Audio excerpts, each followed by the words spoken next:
ಶ್ರೀ ಗುರು ಬಸವಲಿಂಗಾಯ ನಮಃ. 12ನೇ ಶತಮಾನ ಒಂದು ಕ್ರಾಂತಿಕಾಲದ ಯುಗ.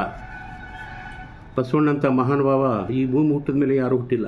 ಅವರೊಬ್ಬರೇ ಮನುಷ್ಯನ ಸಮಾನವಾಗಿ ಕಂಡಂಥವರು, ಕ್ರಾಂತಿಗಾಗಿ ತಲೆ ಕೊಟ್ಟಂಥ ಮಹಾನುಭಾವ. ಬಸವಣ್ಣವ್ರನಿಂದ ಅರ್ಥ ಮಾಡಿಕೊಳ್ಳದ ಇರುವ ಲಿಂಗಾಯತರು ದುರ್ದೈವಿಗಳು. ಬಸವ ಧರ್ಮನ ಕೆಡಿಸಿದ ಕೆಲವರು ಬಂದು ತಾವೇ ಗುರುವಾಗುವುದು ಗುತ್ತಿಗೆ ಹಿಡಿದವರಂತೂ ತೀರಾ ಅಸಂಬದ್ಧರು ಅವರೆಲ್ಲ. ಅದು ಬಸವ ಕ್ರಾಂತಿಗಾಗಿ ದಲಿತರೆಲ್ಲ ಶರಣ ಧರ್ಮಗಳ ದೌರದೆಲ್ಲ ತಲೆ ಎತ್ತಬೇಕು ನಾವೆಲ್ಲ ಅಂತ ಒಂದು ಕಾಲ ಬಂದಿದೆ. ಅದರಲ್ಲಿ ತೆರೆಮರೆಯ ವ್ಯಕ್ತಿಯಾದ ತಳವಾರ ಕಾಮಿದೇವನ ವಚನದ ವಿವರಣೆಯನ್ನು ನಾವು ನಿಮ್ಮ ಮುಂದೆ ಹೇಳ್ತಾ ಇದ್ದೇವೆ. ತಳವಾರ ಕಾಮಿದೇವನ ವಚನಾಂಕಿತ ಕಾಮಹರ ಪ್ರಿಯ ರಾಮನಾಥ. ತಳವಾರ ಕಾಮಿದೇವನ ವಚನಾಂಕಿತ. ಅವ್ರು ಹೇಳ್ತಾರೆ, ಹಸಿವು ಮುಂತಾಗಿ ಬಂದಾತನು ಮನೆಯದವು ಬಲ್ಲನೆ. ನಮ್ಮ ಮನೆಗೆ ಹಸುವಾಗಿರೋ ಬರಲಿ, ಅಥವಾ ಭಿಕ್ಷೆ ಬೇಡ್ಲಿಕ್ಕರೆ ಬರಲಿ, ಅಥವಾ ಸಾಲ ಬೇಡ್ಲಿಕ್ಕರೆ ಬರಲಿ, ಎದಕ್ಕರೆ ಬರಲಿ, ನಮ್ಮ ಮನೆಗೆ ಅದನ್ನೋ ಇಲ್ಲೋ ವಿಚಾರ ಮಾಡೋದಿಲ್ಲಮ್ಮ, ತಾನು ತಿಳಿದೇ ಹೇಳೋ. ಈ ರೀತಿಯಾಗಿ ಅದ ಎಲ್ಲೋ ಗೊತ್ತಿಲ್ಲದೇ ಮಾತಾಡ್ತಕ್ಕಂಥವ್ರ ಬಗ್ಗೆ ಹೇಳ್ತಾನೆ. ಅವರಿಗೆಲ್ಲ ಏನು ಗೊತ್ತಾ, ಮಂಜೆ ಬೇನೆ ನರಿಳೆ ಅಂತ ಅಕ್ಕ ಮಾದೇವಿ ಹೇಳ್ದಂಗೆ ಇಲ್ಲಿ ಮನೆಯಲ್ಲಿ ಅದ ಎಲ್ಲೋ ತಿಳಿಲಾರ್ದೇ ಬೀಳುವಂಥ ಜನ ಬಹಳಷ್ಟು ಜನ ಇದ್ದಾರಂತಾರೆ. ಅವರು ಯಾವನು ವಿಷಯ ಲಂಪಟನಾಗಿ ಅದಾನ, ಆ ವಿಷಯ ಲಂಪಟನಾಗಿರುವಂಥ ಮನುಷ್ಯ ಸ್ತುತಿ ನಿಂದೆಗಳಿಗೆ ಹೆದರುವುದೇ ಇಲ್ಲ. ಅವು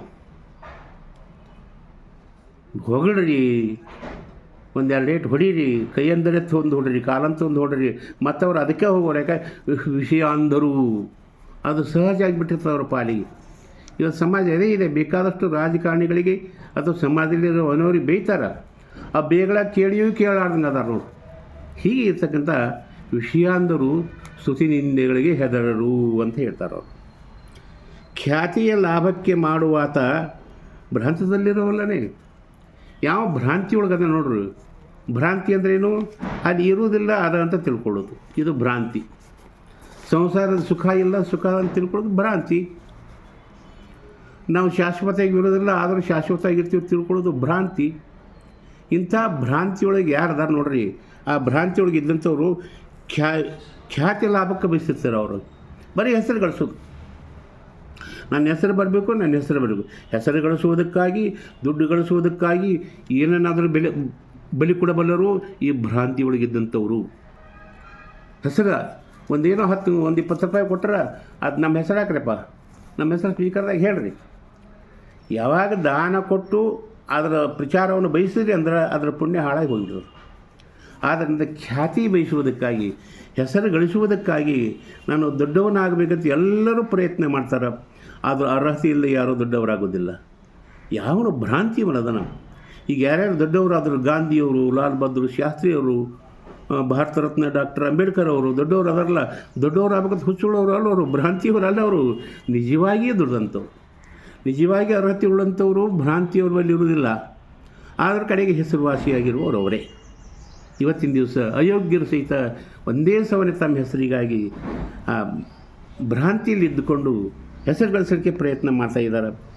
ಇಂಥ ಅವರಿಗೆಲ್ಲ ಅವರು ಇಂಥ ಇದನ್ನು ತಿಳ್ಕೊಳ್ಳಾರ್ದಂಥವ್ರು ಅಂತ ಹೇಳ್ತಾರೆ ಅವರು.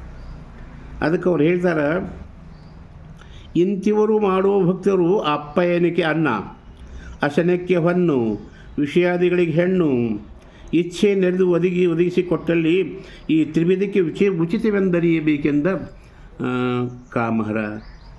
ಕಾಮಹರ ಪ್ರಿಯ ರಾಮನಾಥ.